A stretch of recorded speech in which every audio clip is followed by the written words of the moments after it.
Cinema చరిత్రలోనే ఇప్పటికీ కూడా హైయెస్ట్ కలెక్టెడ్ మూవీ ఏంటంటే అది అవతార్. సో అలాంటి అవతార్కు ఆ టైటిల్కు మన ఇండియాకు ఉన్న సంబంధం ఏంటనేది ఈ వీడియోలో క్లియర్గా తెలుసుకుందాం. స్టార్టింగ్లో అవతార్ మూవీ రిలీజ్ చేసినప్పుడు పీపుల్ అంటే అక్కడ వేరే వేరే కంట్రీస్లో వాళ్ళు అవతార్ అనేసి చదివేవాళ్ళు అనమాట. అయితే దానికి అప్పట్లో ఒక ఇంటర్వ్యూలో జేమ్స్ కెమెరూన్ ఒక క్లారిటీ ఇచ్చాడు. ఏంటంటే సో చాలామంది అవతార్ అనేసి చదువుతున్నారు, it's not a Avatar, it's Avatar. Actually ఈ టైటిల్ వచ్చేసి నేను డైరెక్ట్గా ఇండియాలో ఉన్న హిందూ కల్చర్ నుంచి తీసుకున్నాను అనేసి ఇంటర్వ్యూలో ఓపెన్గా చెప్పేశాడు.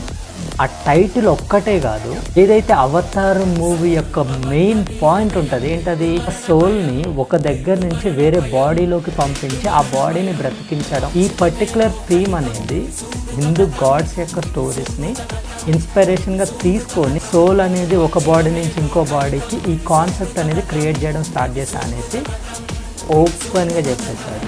సో దీన్ని కొంచెం అర్థమయ్యేలా చెప్పాలి అని అంటే మన లార్డ్ మహావిష్ణువు ఉన్నాడా, మహావిష్ణువు ఎలా అయితే తన సోల్ని ఒక యుగంలో రాముడిలాగా మారాడు, మరొక యుగంలో కృష్ణుడిలాగా మారాడు, ఇప్పుడున్న కలియుగంలో లార్డ్ వెంకటేశ్వర స్వామిలాగా మారాడు. అంటే డిఫరెంట్ బాడీస్, బట్ సోల్ ఎవరిది, మహావిష్ణువుదే కదా. సో ఈ kind of concept not only మహావిష్ణువు, శివుడు ఉన్నాడు, శివుడు హనుమంతుడిలాగా వచ్చాడు, ఇలా ఎంతోమంది గాడ్స్ ఎన్నో అవతారాలు ఎత్తారు.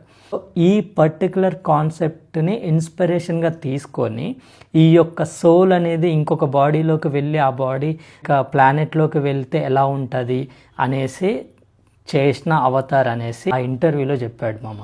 అంత పెద్ద మూవీ యొక్క టైటిల్ వచ్చేసి మన ఇండియాలో ఉన్న హిందూ కల్చర్ నుంచి తీసుకున్నది మామ. నా పర్సనల్గా అయితే నేను చాలా ప్రౌడ్గా ఫీల్ అవుతాను మామ. ఆ సోల్ ట్రాన్స్ఫర్ అయ్యే కాన్సెప్ట్ కానీ ఆ టైటిల్ కానీ మన ఇండియా నుంచి మన హిందూ కల్చర్ నుంచి తీసుకున్నాడు అనేసి చాలా ప్రౌడ్గా ఫీల్ అవుతా. దీని మీద మీ ఒపీనియన్ ఏంటో కమెంట్ చేసేయండి.